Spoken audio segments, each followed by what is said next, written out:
Hello student, welcome to MR Shiksha point. आपका स्वागत है एमआर शिक्षा पॉइंट के पहले वीडियो लेक्चर में। तो साथियों, इस वीडियो में हम आज बात करने वाले हैं क्लास 10th मैथ की एक्सरसाइज 1.1 की, जिसका पहला क्वेश्चन है निम्नलिखित संख्याओं का HCF ज्ञात करने के लिए यूक्लिड विभाजन एल्गोरिथम का प्रयोग कीजिए। तो हमें यूक्लिड विभाजन एल्गोरिथम का प्रयोग करके निम्नलिखित संख्याओं का जो है HCF ज्ञात करना है। इसके लिए हमको जो है यूक्लिड विभाजन एल्गोरिथम के बारे में जानना होगा। तो चलिए पहले हम जान लेते हैं यूक्लिड विभाजन एल्गोरिथम को। यूक्लिड विभाजन एल्गोरिथम क्या होता है? जब हम किसी संख्या को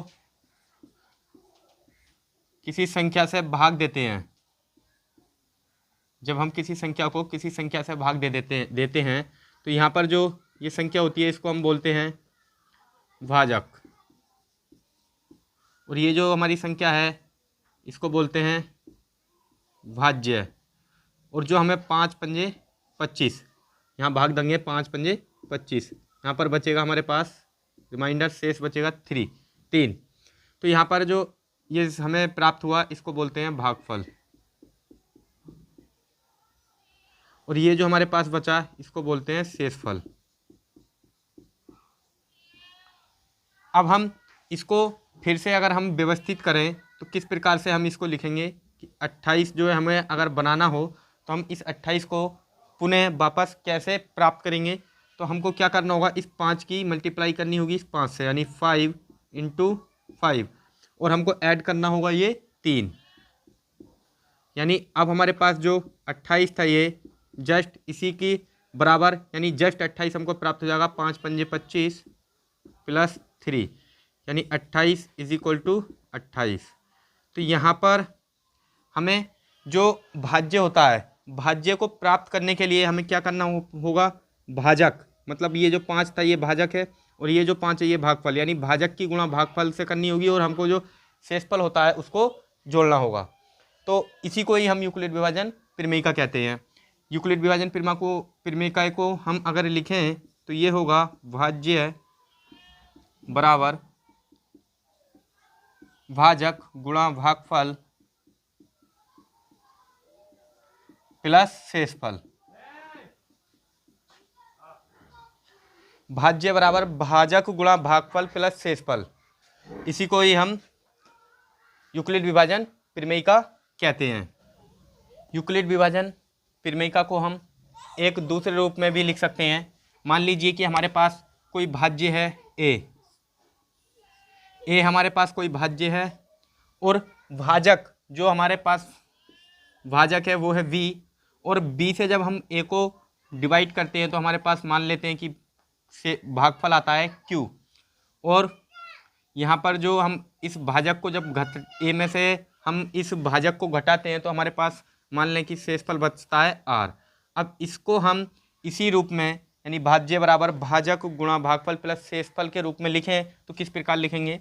ये हमारे पास होगा a, भाजक है a, भाज्य है भाज्य a, और भाजक हमारे पास है v, और भागफल हमारे पास है q, और प्लस शेषफल हमारे पास है r। तो ये हमारे पास यूक्लिड विभाजन प्रमेयिका का दूसरा रूप है, a बराबर bq प्लस r।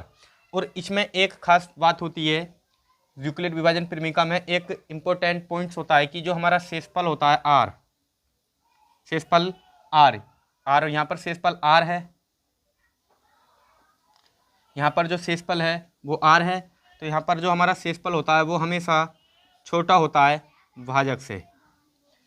शेषफल r का मान हमेशा भाजक से छोटा होगा, और r जो है शेषफल वो 0 हो सकता है, r 0 भी हो सकता है, और r हमेशा भाजक से छोटा होगा, और r जो है वो शेषफल जो है भागफल के बराबर भी हो सकता है।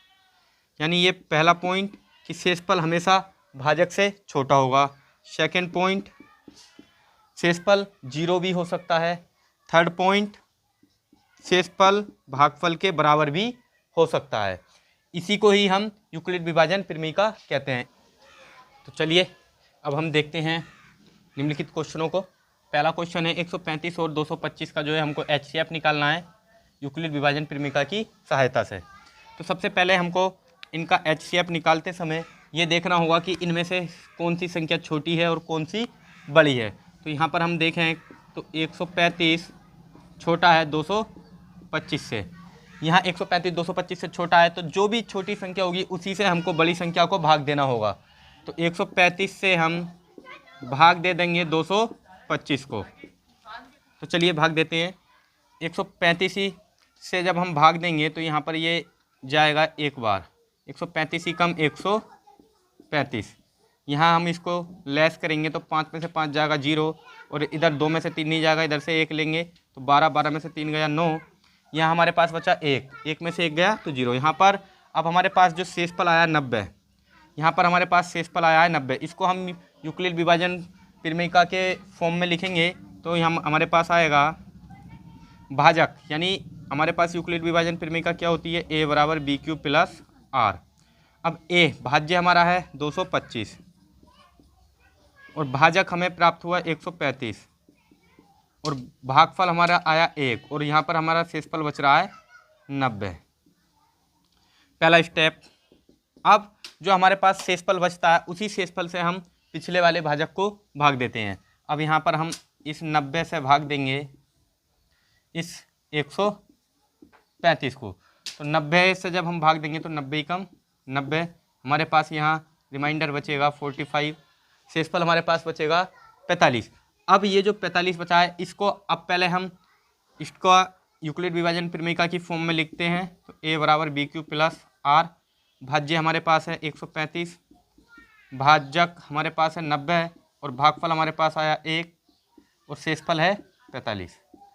अब ये जो हमारे पास रिमाइंडर है, अब फिर से जो है हमें पिछले भाजक को भाग देनी होगी, यहाँ पे 45 से भाग देनी होगी 90 को, तो यहाँ पर 45 से फिर से भाग देंगे हम 90 को, तो यहाँ पर आएगा 45 दूनी 90 और यहाँ पर हमारा रिमाइंडर हो जाता है 0। तो यहाँ पर लिखेंगे a बराबर BQ प्लस R, और यहाँ पर जो भाज्य है वो है 90 और भाजक हमारे पास है 45 इंटू भागफल आया हमारे पास 2 प्लस शेषफल हमारे पास आया 0।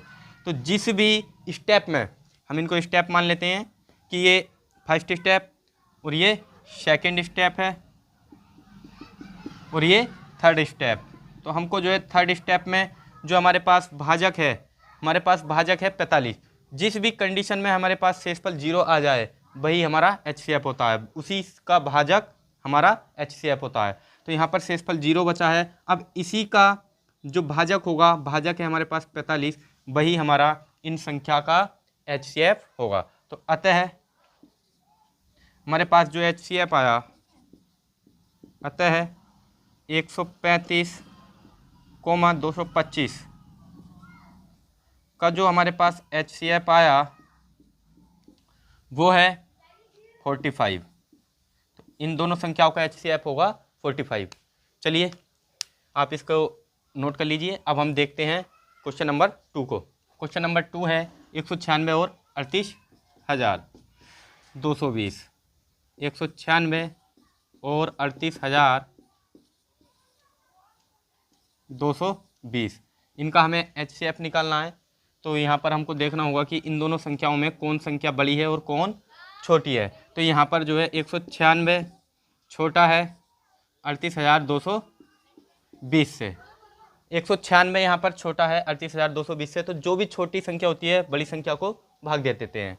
छोटी संख्या से हमको भाग देंगे, 196 से भाग देंगे 38,220 को, 38,220 को।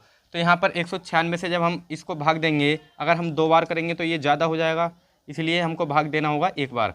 196 कम 196। अब इसमें से हमको घटाएंगे तो बचेगा 12, 12 में से इधर को 2, 2 में से 6 नहीं जाएगा, इधर को दाही लेंगे, 12, 12 में से 6 जाएगा तो हमारे पास बचेगा 6। यहाँ बचा हमारे पास 7, 7 में से 9 नहीं जाएगा, फिर से 1 इधर से लेंगे, इस 3 से 1 इस 8 में को लेंगे, तो हमारे पास यहाँ पे बचा था 7, और 7 में से जब 1 इधर ले लिया तो हो गया 17, 17 में से 9 गया तो 8, यहाँ बचा 2, 2 में से 1 घटाएंगे तो बचेगा 1, 186 और ये 196, तो भाग नहीं जाएगा। तो अब उतारेंगे हम अगली संख्या 2। अब ये हो गया 1862 या 1862।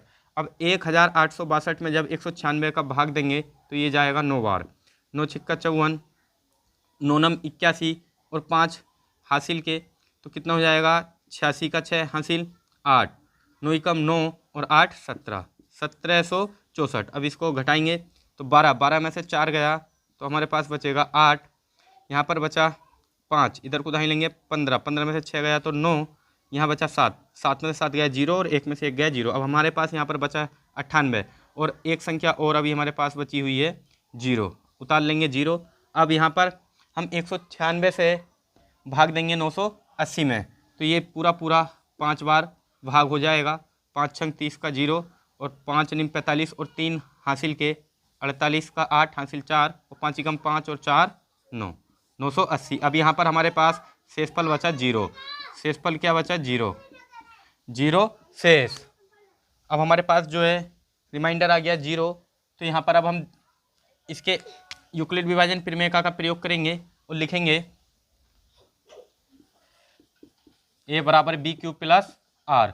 यहाँ पर हमारे पास ये a है, भाज्य हमारे पास कितना है 38,220, 38,220 और हमारे पास जो भाजक है वो है 196 और भागफल हमारे पास आया है 195 और शेषफल हमको प्राप्त हुआ 0। तो जिस भी कंडीशन में हमको शेषफल 0 मिलता है वही हमारा उसी का भाजक हमारा HCF होता है। तो यहाँ पर हमको शेषफल मिल गया 0 और इसी कंडीशन में जो हमारा भाजक है वो है 196। तो अतः हमारा जो HCF होगा, अतः HCF 196 38,220, 196 और 38,220 का जो हमारा HCF होगा वो होगा 196। तो हमने 2 क्वेश्चनों को जो है सॉल्व कर लिया है। अब हमारे पास जो तीसरा क्वेश्चन है ये आपको स्वयं करना है, ये आपके लिए होमवर्क के तौर पर है, इसको आप स्वयं करेंगे। तो चलिए अब हम देखते हैं इसके एक्सरसाइज 1.1 के क्वेश्चन नंबर 2 को। क्वेश्चन नंबर 2 है, दर्शाइए कि कोई भी धनात्मक विषम पूर्णांक 6q + 1, 6q + 3 या 6q + 5 के रूप का होता है। तो हमको दर्शाना है कि कोई भी जो धनात्मक विषम पूर्णांक होता है वो 6q + 1, 6q + 3 या 6q + 5 के रूप का होता है। तो चलिए हम इस क्वेश्चन को हल करना शुरू करते हैं।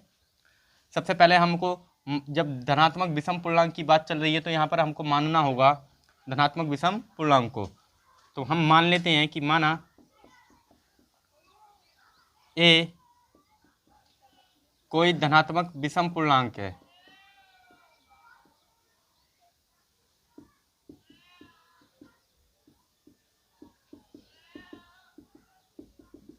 हमने मान लिया कि ए कोई धनात्मक विषम पूर्णांक है। तो हमको इस धनात्मक विषम पूर्णांक को दर्शाना है कि ये 6q + 1, 6q + 3 या 6q + 5 के बराबर होता है। यानी हमको सिद्ध करना है, हमको दर्शाना है, सिद्ध करना है कि ए जो है वो 6q + 1, 6q + 3 या 6q + 5 के रूप का होता है। ये हमको सिद्ध करना है। तो इसके लिए हमको जो है यूक्लिड विभाजन प्रमेयिका का प्रयोग करना होगा। तो यूक्लिड विभाजन प्रमेयिका से, यूक्लिड विभाजन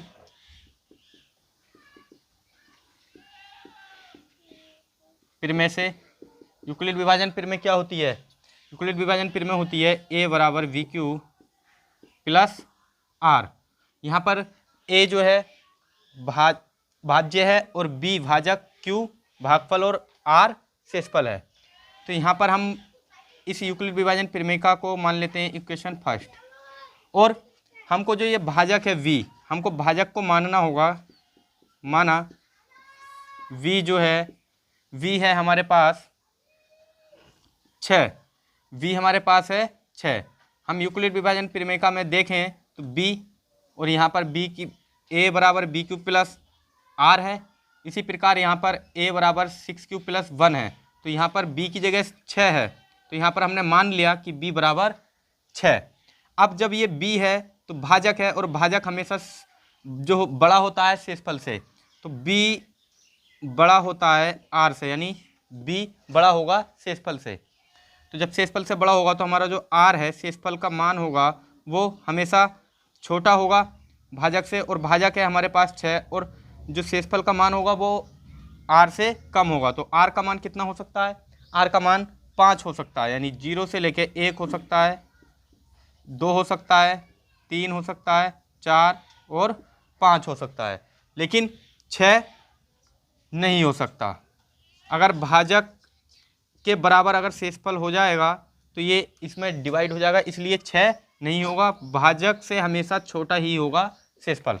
तो r के मान ये हो सकते हैं। अब हमको देखना है यहाँ पर r के इस समीकरण 1 में r के मान रखने हैं, और हमको प्राप्त होगा a बराबर 6³ + 1, ये हमको प्राप्त हो जाएगा। तो चलिए हम सबसे पहले हमको देखना है कि 1 प्राप्त करना है, तो हमें r का मान 1 रख लेते हैं। 0 रखेंगे तो हमारे पास a बराबर 6³ प्राप्त होगा, जिसकी हमें आवश्यकता नहीं है। तो हम यहाँ पर r बराबर रखेंगे 1। तो r बराबर जब हम 1 रखने पर, r बराबर 1 समीकरण 1 में रखने पर, समीकरण 1 में रखने पर, अब यहाँ पर जो r है, r का मान हम रखेंगे समीकरण 1 में। तो हमारे पास a बराबर v का मान हमारे पास है 6, तो b की जगह रखेंगे 6 और q ऐसे ही रहने देंगे, प्लस r का मान हम रख रहे हैं 1, तो r की जगह रखेंगे 1। तो हमारे पास पहला सिद्ध हो गया कि यहाँ पर हमको a बराबर 6³ + 1 प्राप्त हो गया है। अब हम r का मान रखेंगे। अब हमको देखना है कि हमको यहाँ पर 3 है, तो r का मान हम यहाँ पर रखेंगे 3। r बराबर 3 समीकरण 1 में रखने पर, समीकरण 1 में अब हम r बराबर 3 रखेंगे, तो हमारे पास यहाँ पर प्राप्त होगा a बराबर b की जगह, b का मान है 6, तो b की जगह 6, q ऐसे ही, प्लस यहाँ पर r का मान हम ले रहे हैं 3, तो यहाँ पर रखना होगा 3। तो यहाँ पर हमारा दूसरा भी जो स्टेप था वो भी जो है हमको प्राप्त हो चुका है, यानी दूसरी संख्या भी हमको प्राप्त हो चुकी है कि कोई भी धनात्मक विषम पूर्णांक 6³ + 3 के रूप का होता है। अब यहाँ पर हम रखेंगे, अब यहाँ पर है 5, तो r का मान हम रखेंगे 5, r बराबर 5 रखने पर, तो यहाँ पर हमको प्राप्त होगा a बराबर, b की जगह तो 6 ही रहेगा, और q प्लस r की जगह रखेंगे 5, a बराबर 6³ + 5। अब हमने ये तो सिद्ध कर दिया, लेकिन हम इनको कैसे पहचाने कि ये सम है या विषम, क्योंकि हमको दिया है कि ये विषम पूर्णांक है, हमको ऐसा सिद्ध करना है। तो जब हमने माना है ये विषम है, अब हमने ये तो विषम मान लिया कि हम कह सकते हैं कि ये विषम है, हम कह सकते हैं, क्योंकि जब हम किसी भी सम संख्या की गुणा किसी भी संख्या से कराएं, मान लो 2 से या 1 से, तो हमेशा सम संख्या ही आती है। यहाँ पर सम संख्या ही आएगी, 12 और 6 कम 6। किसी भी संख्या से कराएं तब भी हमेशा 6 पंजे 30 सम संख्या ही आएगी। और अगर हम सम, तो यानी 6q जो है हमारे पास सम हो गया, और सम में हमने जोड़ रखा है 1, तो सम में जब हम 1 जोड़ते हैं तो वो बन जाता है विषम। सम में जब हम 1 जोड़ेंगे तो विषम बन जाता है। तो इसी प्रकार यहाँ पर ये जो है विषम है, 6q सम प्लस 1, 6q सम है और सम में हम जोड़ रहे हैं 1, तो ये क्या बन जाएगा? ये बन जाएगा विषम। इसी प्रकार यहाँ पर भी ये 6q है, 6q क्या है? सम, और सम में हम जोड़ रहे हैं 3 जो कि विषम है, तो इसमें 3 जोड़ेंगे तो ये क्या बन जाएगा? विषम। ठीक उसी प्रकार यहाँ पर भी 6q है जो कि सम है, और इसमें हम 5 जोड़ रहे हैं जो कि क्या है? विषम। जब 5 जोड़ेंगे तो ये बन जाएगा विषम। अतः हम कह सकते हैं कि कोई भी जो धनात्मक पूर्णांक होता है, कोई भी धनात्मक पूर्णांक वो 6q + 1, 6q + 3 या 6q + 5 के रूप का होता है।